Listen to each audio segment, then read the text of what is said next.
अब Indian rupee currently is in all time low against dollar, और हर बार जब एक रेट आता है ऑल टाइम लो, और इस बार भी ऑल टाइम लो है।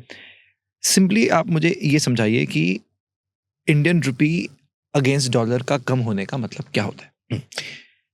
इसका मतलब ये है कि because it's not based on gold, it is kind of based on speculation and investor confidence and all of that and certain other factors. उसका क्या है कि लोगों को लगता है कि अमेरिकन डॉलर का वैल्यू ज्यादा है और रुपए का वैल्यू कम है, और ये इस वजह से कम हुआ है क्योंकि हम इतना ये फ्यूल को कुशन कर रहे थे अभी तक, partly, not entirely but partly. दूसरा इसमें क्या है, ये वो दोनों बुरा चीज भी है और अच्छा चीज भी है। लोगों को हिंदुस्तान में ना ये ब्लैक एंड व्हाइट देखने का बहुत शौक है, हर चीज ग्रे होता है, हर सोल्यूशन का एक नया प्रॉब्लम होता है।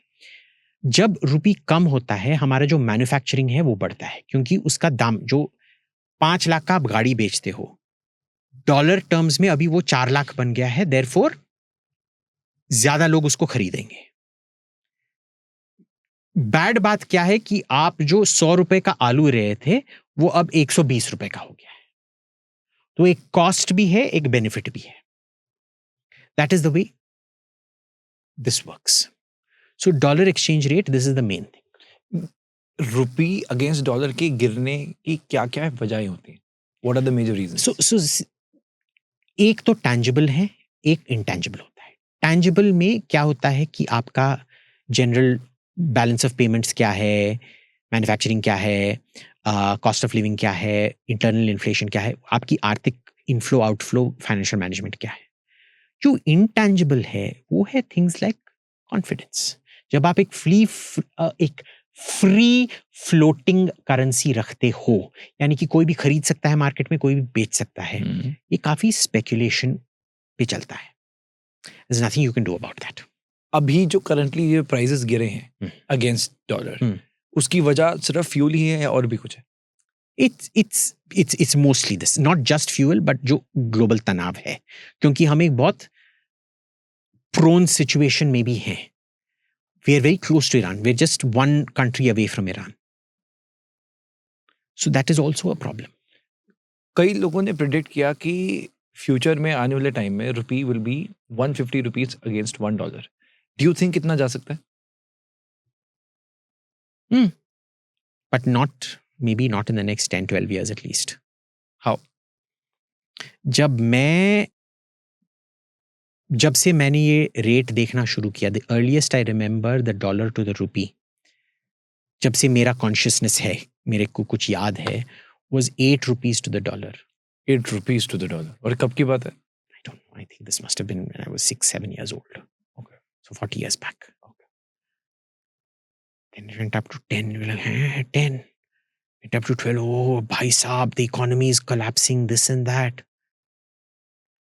जब मैं ऑस्ट्रेलिया में था, it went up from like 20s to 40s. Now it's gone up to double. It's for most of the last 10 years, it's been around the 80 rupee mark. 82, 86, 87, 83, something like that. It keeps going up and down. ये is this particular thing, मेरे को मानना है ये एक temporary spike है। ये वापस अभी 1-2 साल में वापस 80s पे आ जाएगा। पर देखिए, हम प्रिडिक्ट नहीं कर सकते। कल ईरान ने एक न्यूक्लियर बॉम्ब छोड़ दिया गल्फ पे, then it may come down to 150. Right. I mean, that's totally unpredictable. But जो आपकी प्रेडिक्शंस आ रहे हैं, ये मुझे लगता है काफी ज्यादा कॉन्फिडेंस उसी बात से है कि नवंबर पे ट्रंप नहीं है। इस पर काफी चीजें इट्स गोइंग नहीं। फिर अगर नवंबर में डेमोक्रेट्स जीत जाएं, तो एक किस्म का ट्रंप पे एक चेक लग जाएगा, एक रोक लग जाएगी ट्रंप पे। बट जो शॉक्स हैं वो इतने अनप्रिडिक्टेबल नहीं होंगे। They will be more predictable depending on the dynamic between the legislature and the president. But जो सिस्टेमिक मैं बोल रहा हूं, अगर अगले 2-3 साल जो सिस्टेमिक फ्लॉज हैं, the system of system collapse तो होने ही वाला है।